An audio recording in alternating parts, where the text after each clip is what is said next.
A valorização do real frente ao dólar tem incomodado as indústrias brasileiras e o governo, que anuncia uma série de medidas para conter esse movimento. No entanto, o governo tem tido pouco sucesso nesse sentido. Alex, a valorização do real frente ao dólar veio para ficar? Um estudo recente que a Austin concluiu esta semana, que analisou a dinâmica da economia mundial em termos de formação do PIB ao longo da década de 80 e projetando ainda para a década de 2011 a 2020, mostra que, de fato, esse enfraquecimento do dólar veio para ficar. É uma nova realidade que as economias emergentes, com as suas moedas valorizadas, como o real aqui no Brasil, vão ter que se adaptar. O Brasil, que hoje está na vitrine da economia mundial, tanto para investimentos no setor financeiro, por conta de captações, e também por conta dos investimentos no setor produtivo, além, naturalmente, dos eventos que vão acontecer ao longo desta década, que é Copa, Olimpíadas, pré-sal, é uma nova realidade que o Brasil e as empresas brasileiras vão ter que se adaptar. É uma nova realidade que veio sim para ficar, conforme o estudo que foi concluído. Você se referiu aí ao enfraquecimento do dólar e não a uma valorização do real. É isso que a gente tem assistido? Sem dúvida alguma. Se nós olharmos ao longo, ou melhor, no início da década de 2001, após, por exemplo, as crises das empresas.com nos Estados Unidos, ao final do ano de 2000, depois do início de 2001, ainda uma situação muito negativa na economia norte-americana, houve uma necessidade de ajustar esse enfraquecimento da economia e houve uma exportação de produtos manufaturados para outras economias periféricas. E com isso, os Estados Unidos, que é um grande consumidor, perdeu-se, portanto, uma certa produção, né, e tendo que importar mais, ele acabou tendo a sua economia enfraquecida. E aí, ao longo desses últimos 10 anos, olhando o que aconteceu com a economia norte-americana e o que aconteceu com as economias emergentes, mostra que, de fato, o que aconteceu não foi um fortalecimento das economias emergentes que determina o preço da moeda, o valor da moeda, e sim o enfraquecimento do dólar. Nós tivemos aí uma taxa de juros nos Estados Unidos muito baixa por muito tempo, não só recentemente, mas ao longo de 2004, por exemplo. Isso vai mudando ao longo do tempo, de forma quase que silenciosa, a estrutura da relação de preço das economias emergentes para as economias desenvolvidas. E isso tem um certo impacto no valor da moeda. O Brasil, hoje, financeiramente já globalizado, ele tem que desenvolver mecanismos de captação, de absorver essa moeda que é entrante no país. Hoje as reservas internacionais no Brasil são quase de 300 bilhões. Se nós olharmos em 2003, essas reservas eram ao redor de 35 bilhões. Então isso mostra um pouco essa mudança estrutural que houve na economia brasileira. A própria estabilidade da moeda aqui no Brasil, dos preços, faz com que a massa consumidora seja ainda maior e aí exige não só da indústria nacional produzir mais, como haver uma importação de produtos. Então, todos esses fatores que, quando combinados, vão mostrando que esse fortalecimento do real é uma nova realidade, que as empresas vão ter que se adaptar a isso. Nesse sentido, quais são as medidas que o Banco Central pode tomar, o que ele deveria tomar? Enfim, qual seria a saída para tentar melhorar essa situação?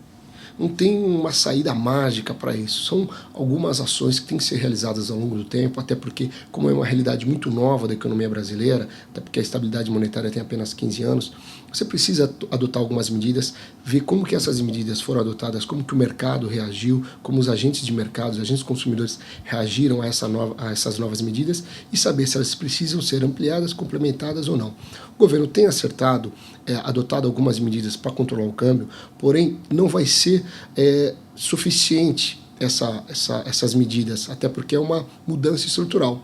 Então, algumas medidas, claro, são perfeitas porque faz parte da execução da política cambial, precisa ser feito. O Banco Central deve continuar acumulando reservas, ou seja, comprando moeda no mercado à vista, operações de swap no mercado futuro, tudo isso para tentar reduzir esse processo de valorização que ele eu diria que no longo prazo ele é sim irreversível. No curto prazo, sim, em alguns momentos a moeda até pode ter uma desvalorização, mas aí muito mais motivado por fatores externos do que internamente. Agora, o que o governo poderia de fato fazer para estimular um pouco mais a competitividade das empresas brasileiras, até porque via preço está ficando caro comprar do Brasil, ele pode reduzir de forma muito significativa a carga tributária para as empresas exportadoras.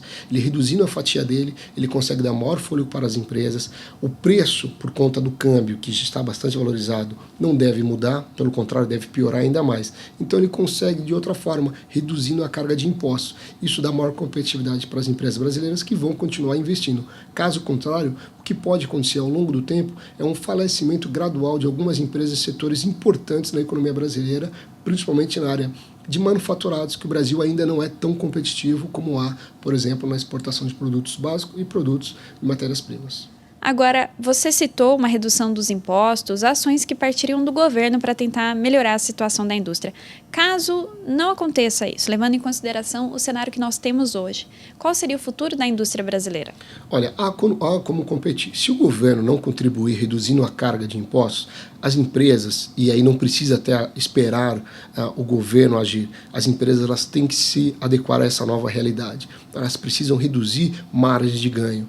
Nós fizemos recentemente um outro trabalho mostrando a rentabilidade de 330 empresas no Brasil, o que dá mais ou menos 35 setores, e a grande maioria tem tido uma rentabilidade de 2 dígitos. Isso em países desenvolvidos é uma coisa absurda. Os países desenvolvidos têm uma rentabilidade ao redor de 2 a 3% em alguns setores. Os setores mais rentáveis têm algo ao redor de 8%. Então o Brasil precisa reduzir, as empresas precisam reduzir também a sua margem de retorno. Para quê? Para que haja uma maior competitividade via preço. Não dá para se cobrar, por exemplo, um automóvel aqui no Brasil R$100 mil, quando lá nos Estados Unidos você paga R$30 mil já convertido, considerando a questão do câmbio e também os impostos.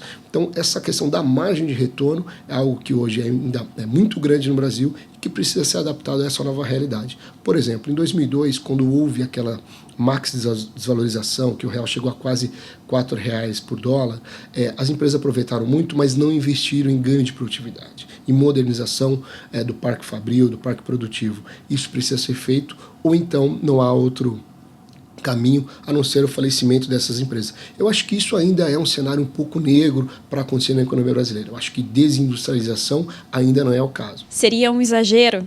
É um exagero, não há dúvida. Agora, não há dúvida por quê? Porque as empresas continuam tendo rentabilidade. O nosso estudo mostra isso. É um dado comprovado, não é um achismo. Dado comprovado que sai do balanço das empresas. Então não há desindustrialização, mas as empresas vêm perdendo fôlego ao longo do tempo, elas precisam se inovar e renovar na questão da gestão administrativa e da gestão financeira, e aí os produtos, claro, o Brasil hoje com mais investimento em tecnologia tende a ter produtos competitivos no cenário mundial. O que precisa é ter preço competitivo. De que forma? As empresas terão uma melhor equação em termos de gestão financeira. Ok, obrigada.